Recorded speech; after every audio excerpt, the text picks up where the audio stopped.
这个我回家烤过再吃，现在我已经快吃不下了。喝完了，终于喝完了。这是我第一次看着双麒麟，不想要吃。今天已经抹茶摄取过量了，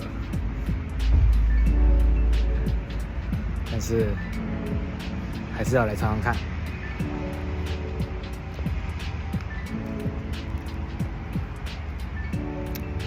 它抹茶味非常浓郁，哇，完全不甜，非常棒。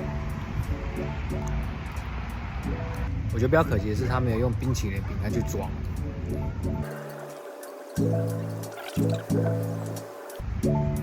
我接下来会有好一阵子不想再看到抹茶了。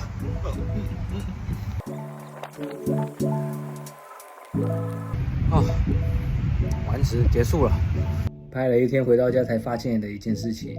我昨天去买起司蛋糕的时候，我在OMOMO找到了一个抹茶的拉姆内，我都忘记还有这个东西了。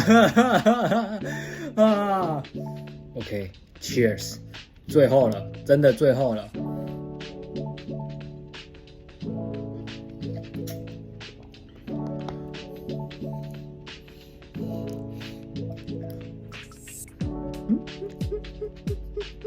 又是抹茶，我要死了。